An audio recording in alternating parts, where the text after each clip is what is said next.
ഏറ്റവും വലിയ ഡ്രീം ആയിരുന്നു എൻ്റെ MBBS ചെയ്യണം എന്നുള്ളത്. അപ്പോൾ അങ്ങനെ നമ്മൾ ചൂസ് ചെയ്ത കൺട്രിയാണ് ഉസ്ബെക്കിസ്ഥാൻ. എനിക്ക് കുറച്ചുകൂടെ നല്ലതായിട്ട് തോന്നിയത് കസക്കിസ്ഥാനാണ്. ഗേൾസ് ഇവിടെ കൂടുതൽ വരാൻ കാരണം നമുക്ക് തോന്നുന്നു one of the safest place ആണ് കിർഗിസ്ഥാൻ. മെഡിക്കൽ എക്സ്പോഷർ ആണെങ്കിലും ക്ലിനിക്കൽ ആണെങ്കിലും എല്ലാം കൊണ്ടും നല്ലതാണ്. 48ഓളം ക്ലിനിക്സുകളുണ്ട് ഇവിടെ. മെയിൻ റീസൺ ഇവിടെ നമുക്ക് ഫീസ് കമ്പാരിറ്റീവ്ലി ലോ ആണ്. അക്കോമഡേഷനും കാര്യങ്ങളൊക്കെ പെട്ടെന്ന് കിട്ടും, ഈസി ആയിട്ട് കിട്ടും ഗേൾസിന് പ്രത്യേകിച്ച്. നമ്മളൊരു ടാക്സി കയറി അങ്ങനെയൊക്കെ ചെയ്യുമ്പോൾ നമ്മൾ ഇന്ത്യൻസ് ആണെന്ന് പറയുമ്പോൾ ഭയങ്കര സന്തോഷമാണ്. ക്യാമ്പസിനകത്ത് തന്നെ നമുക്ക് ക്ലിനിക്സ്, പ്രാക്ടിക്കൽ, പിന്നെ ഹോസ്റ്റൽ എല്ലാം വരുന്നുണ്ട്. 3D ബോട്ട്സ് അവൈലബിൾ ആണ്.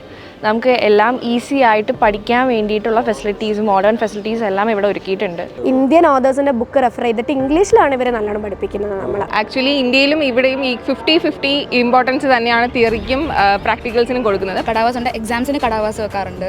പെർ മന്ത് എനിക്കൊക്കെ മാക്സിമം 20,000 രൂപ അത്ര ആവുന്നുള്ളൂ. ഈ എക്സ്പെൻസ് കമ്പാരിറ്റീവ്ലി നാട്ടിലെ പോലെ തന്നെയാണ്. ഞാൻ ഒരു ആവറേജ് സ്റ്റുഡൻ്റ് ആണ്. പക്ഷേ നിങ്ങൾ അവർ തരുന്ന PDF അതൊക്കെ കൃത്യമായിട്ട് പഠിച്ചാൽ ലൈക്ക് അതിൽ നിന്നൊരു 30 ക്വസ്റ്റ്യൻസ് അങ്ങനെ വരും. MCQ വരുന്നത്. നീറ്റ് എഴുതിയിട്ട് സ്കോർ ചെയ്തിട്ടും നാട്ടിൽ കിട്ടാത്ത ഒത്തിരി കുട്ടികളുണ്ട്. അപ്പോൾ നിങ്ങളുടെ ഡ്രീം ഒരിക്കലും നിങ്ങൾ നഷ്ടപ്പെടുത്തി കളയരുത്. ഇവിടെ നിങ്ങൾക്ക് വലിയൊരു ഓപ്പർച്യൂണിറ്റിയാണ് ഉള്ളത്. നിങ്ങളെല്ലാവരും ഓൾ എ വെൽക്കം ഹിയർ. ഞങ്ങളെല്ലാവരും ഇവിടെയുണ്ട്.